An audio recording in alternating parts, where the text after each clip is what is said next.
Hi, I'm Matt Ketman with Time Magazine. I'm here today with Robert Kiyosaki.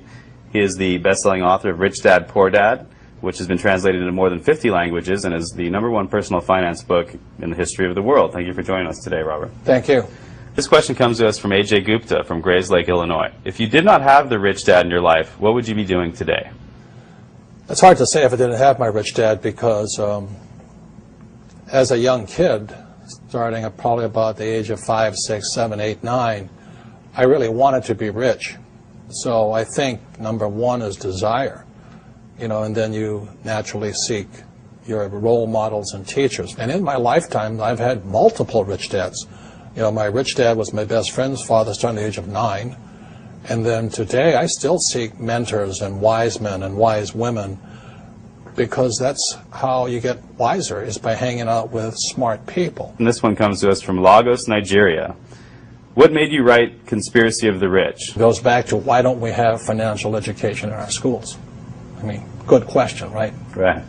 And how come the tax laws are different for different people? There's 4 things that make the most 90% of the people poor. Number 1 is taxes.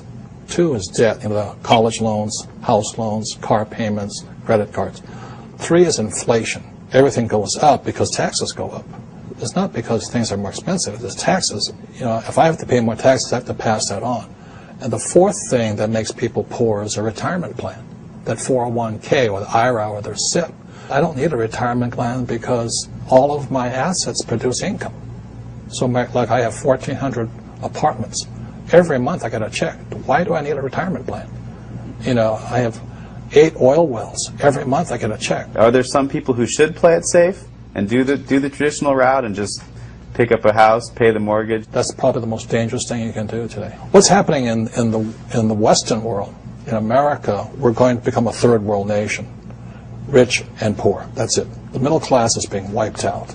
So the people in the middle, whoever's left in there, will be the ones paying the taxes, the debt, the inflation. The middle class is they're the pack mule. Is there any way a government can help this, or is it really based on the individual to come up? You have to decide which side of the fence you're on, rich or poor. Make up your mind. Yeah. Make up your mind. I made up my mind. It's rich dad, poor dad. I want to listen to my old man, a PhD. The government will take care of me. You save your money. And as you're saving your money, the Federal Reserve is printing trillions of dollars. How stupid can you be? And invest your money for the long term in a well-diversified portfolio of mutual funds, send it straight to Wall Street so that they can pay their brokers $10 million a year bonuses. How stupid does a person have to be? Wake up. Do they teach you that in college-level economics, or no? Hell no.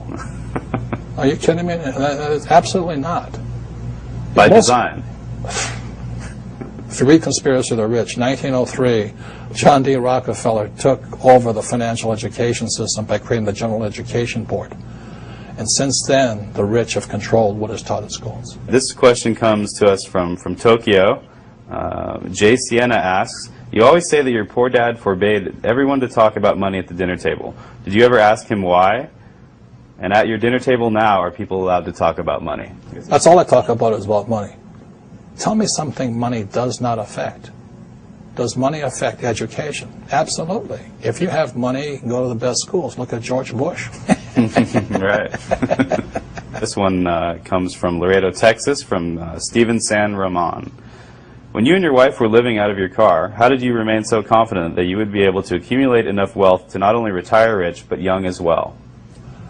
Well, confidence comes from discipline and training. I think one of the best things that happened for me was I kept flunking out of school. And I realized it wasn't school that was a problem, it was a lack of discipline. And so that's one of the reasons that I went to military school. The military trains you that there's 4 strengths. There's mental strength, emotional strength, physical strength, and spiritual strength. So that's what kind of kept me going. Is there a time to bail out on a project, though? When... That's not in my vocabulary. Yeah. Look, I have an unfair advantage, I went to war. And at war, I'm alive because other guys died for me. When you see stuff like that, how can I quit? Most guys are just wimps, pussies, cowards. They don't have it. So they should get a job. Muhammad Zafar asks, is it possible for a person with no money and few resources to still make a fortune? How? Get off your butt. You have to get smart. You have to look for teachers. I mean, it's pretty obvious. Like I said, you know, if you want to be a mechanic, you go hang out with mechanics. You know, you want to be a school teacher, hang out with school teachers. Right. Right? It's really simple. I mean, and it takes determination, discipline, drive, correction. Can't quit.